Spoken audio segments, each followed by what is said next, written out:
بسم الله الرحمن الرحيم. والمرسلين على آله وصحبه أجمعين أما بعد فأعوذ بالله السميع العليم من الشيطان الرجيم بسم الله الرحمن الرحيم ولكل وجهة هو موليها فاستبقوا الخيرات أينما تكونوا يأت بكم الله جميعا إن الله على كل شيء قدير سبحانك لا علم لنا إلا ما علمتنا إنك أنت العليم الحكيم۔ قرآن کریم کی سورہ بقرہ اس کے دوسرے سپارے کی ایک آیت آپ کے سامنے تلاوت کی ہے۔ اللہ رب العزت اس آیت مبارکہ میں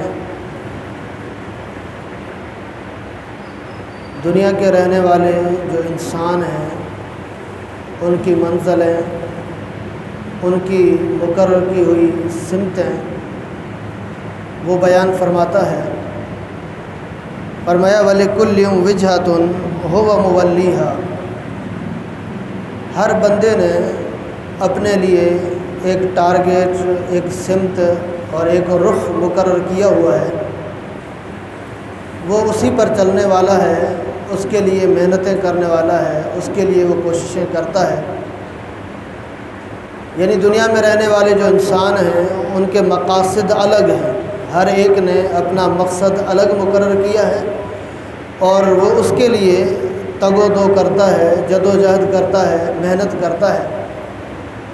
لیکن ایک سمت اور ایک طرف جو اللہ سبحانہ و تعالیٰ نے اپنے بندوں کے لیے مقرر کیا ہے، اللہ رب العزت فرماتے ہیں کہ اپنا رخ اور اپنا سمت جو ہے وہ آپ درست کر لیں۔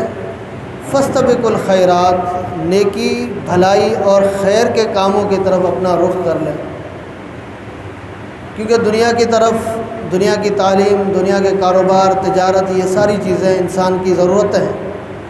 انسان کا مقصد جو ہے ایک مسلمان کا، مومن کا، وہ نیکی ہے۔ اللہ رب العزت فرماتے ہیں خیر، نیکی اور بھلائی کے کاموں میں ایک دوسرے سے آگے بڑھنے کی کوشش کریں۔ کیوں؟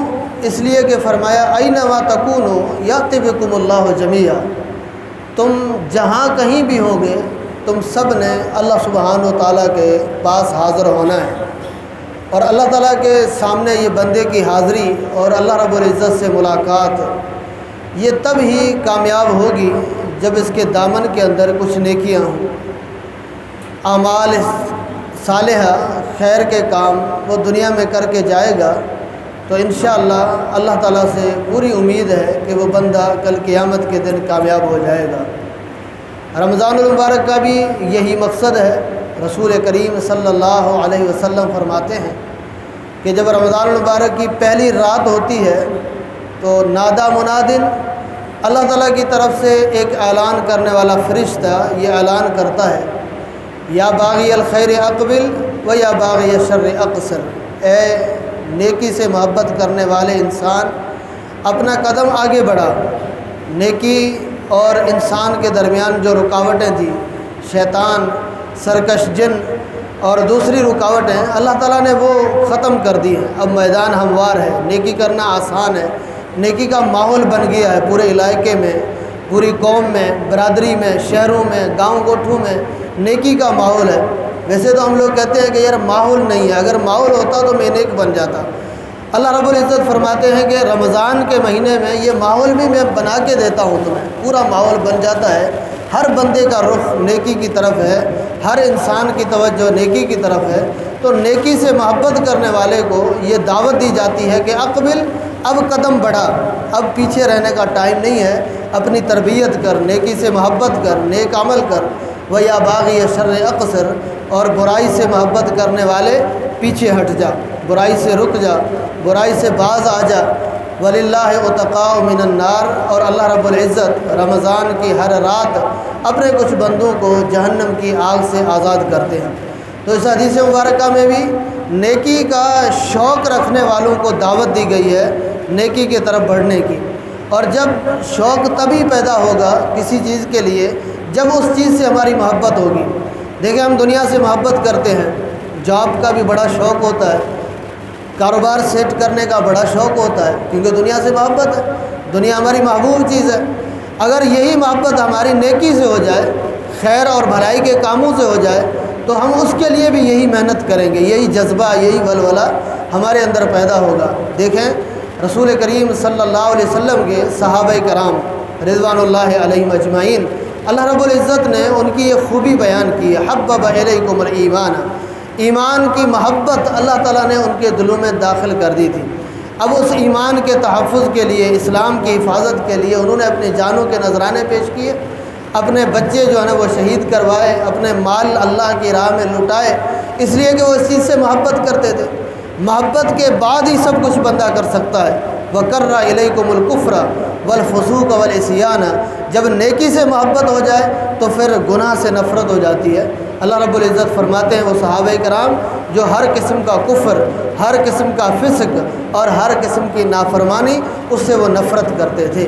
اللہ رب العزت ایسے بندوں کو پھر گناہوں سے محفوظ رکھتا ہے، کیونکہ گناہ کی عارضی لذت کے لیے وہ اپنی آخرت کو تباہ نہیں کرتے، گناہ کے عارضی مزہ حاصل کرنے کے لیے اپنی قبر کی زندگی کو تباہ نہیں کرتے، بلکہ گناہ سے نفرت ہو جاتی ہے۔ اور رسول اللہ صلی اللہ علیہ وسلم اللہ تعالیٰ سے یہ دعا بھی کرتے تھے، اللہم انی اسألک حبک حب من یحبک وحب عمل یقربنا الی حبک، اللہ تیرے سے تیری محبت کا سوال کرتے ہیں۔ جب اللہ سے محبت ہوگی تو اللہ تعالیٰ کو راضی کرنے کی کوشش کریں گے، اور تیرے ان بندوں کی محبت کا سوال کرتے ہیں جو تجھ سے محبت کرتے ہیں، یعنی نیک لوگوں کی صحبت، نیک لوگوں کا ساتھ، ان کی محبت عطا کر تاکہ ان کی محبت میں ہم نیک بن جائیں۔